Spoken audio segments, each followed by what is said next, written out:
Mambo vipi mfuatiliaji wa Dar es Salaam Tanzanite TV. Kipindi hewani ni maisha na watu, ukiwa nami mtangazaji wako Ganji Mashaka, au unaweza ukaniita Charming Mama. Na siku ya leo nipo Ngara, mkoa wa Kagera, wilayani Ngara, karibu na Posta Ngara mjini. Nimekutana na meneja wa Ngara Furniture.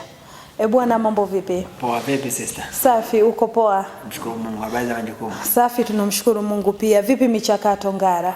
Kweli tunapambana, michakato inaenda. Sawa.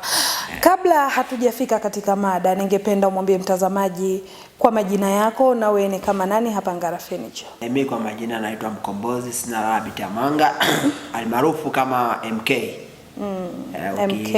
Ukiuliza MK mtaani unanipata. Kwa wepesi. Kwa wepesi, chapu kwa haraka. Sawa sawa. Mimi hapa ni manager wa kampuni katika furniture hizi hapa. Sawa sawa. Sasa Mr. Manager, ningependa tuzungumze kwa pamoja mada ambayo inasema vijana wenye tabia ya kukatisha wengine tamaa, hususan katika swala zima la utafutaji. Watu namna hiyo ushawahi kukutana nao? Wao watu wa hivyo wapo. Ni katika jamii hao watu hawakosi kiukweli. Sawa. Ushawahi kukutana na mtu wa namna hiyo na ilikuwaje? Mimi nakumbuka siku moja kuna issue yangu ambayo nilikuwa natakiwa kwenda kuifanya. Of course ilikuwa ni mchakato mwingine ya maisha. Ilikuwa tunajaribu kumshirikisha kitu ambacho nilikuwa kimekuja idea kichwani. Ndio. Lakini kiukweli aliniambia hiyo kazi unaenda kuifanya unaenda wrong.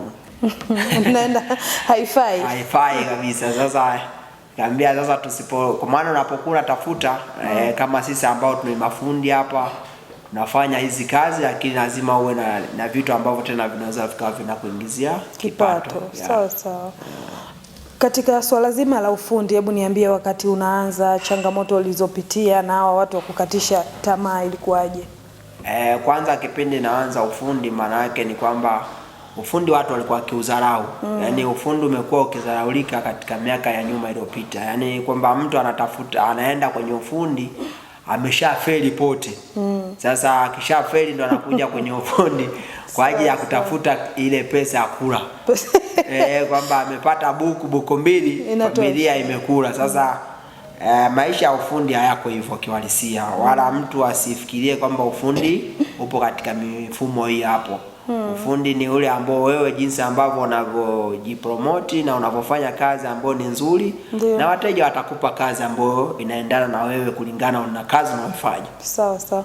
Unafikiri ni kwa nini ufundi unaonekanaga ni kazi ya kutafuta tu pesa ya kula na sio kwa ajili ya maendeleo ya familia? Kwanza ufundi umekuwa hapo nyuma, kwa sasa hivi kidogo naona umeanza kupandishwa hadhi. Hapo nyuma ulikuwa ikionekana ufundi ni hivyo kwamba mteja sana kuletea advance. Yaani unakuta hauna wewe kila kitu. Yaani unatoka nyumbani unaenda kutega, unamsubiri mteja akuletee advance. Sasa ile mteja akishakupa advance na ile advance unatakiwa kanunue unga nyumbani. Sasa ukishakula ile pesa, maana yake yule mtu kitu kile ulichomfanyia kwamba amekupa advance yake alafu umeila. Sasa pale tiana na kuweka katika mfumo ule kwamba ufundi huyo haufai. Yaani kama leo hii ufundi anachukua pesa anaenda kununua au kufanyia mambo yake ananitapeli, yaani inaonekana sana ufundi ambao lakini ukijibrandi na ukafanya kazi ambayo unavyotakiwa, kiwalisia ufundi ni kazi ambayo ni nzuri sana. Yaani ni kazi ambayo ni nzuri. Kwa hiyo nawaambia mafundi wenzangu ambao hata hawapo nje wajaribu kumanage fundi. Yaani ufundi au manage au ufanye kama kwamba ni sehemu ya kazi yake, sio ya kutafuta tu pesa ya kula. Umezungumzia swala la ufundi wa zamani kwamba mtu unasubiri anakuletea hela, japo sio zamani, hata sasa hivi baadhi ya watu bado ipo. Kwa hiyo unaweza ukazungumziaje kwa upande wenu? Unaona nyie tayari vitu vipo tayari, vimeshaandaliwa, ni kiasi cha mteja kuja na kuchukua kile anachokitaka?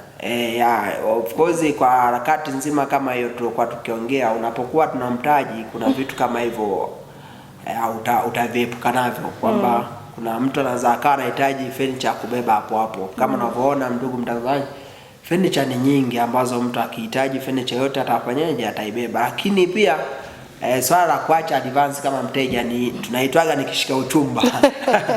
Tunaitwa nikishika uchumba kwa sababu gani? mteja anapokupa advance yake sehemu moja ama nyingine, ni kwamba umejihakikishia ile kazi, kwamba hii kazi sasa na uhakika wa kuifanya. Lakini una uwezo wa kutengeneza ukaingiza pesa yako kwenye ile kazi, alafu mteja naye akachikichia asirudi, na kwa sababu hajakuachia advance, alafu anafika kule anakutana na changamoto zingine. Amefiwa na ndugu yake, alafu ile pesa anatakiwa ende kumsaidia, atakumbuka wewe kuja kufanya.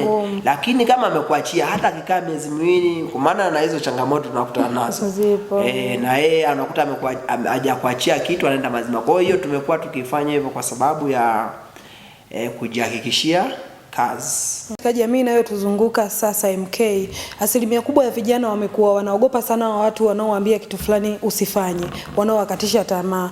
Hii yote ni kwa sababu unakuta mtu anakuja kwako MK, anakuamini, anakuomba ushauri kuhusiana na biashara au jambo analotaka kulianzisha. Mwisho wa siku wewe unamkatisha tamaa. Hebu toa neno kwa vijana ambao wanajitafuta katika maisha.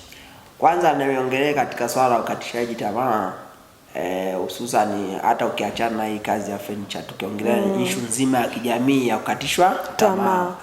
Issue nzima ya kukatishwa tamaa, I say waliofanikiwa, sister, nikikwambia waliofanikiwa ni mara chache sana. Ndio.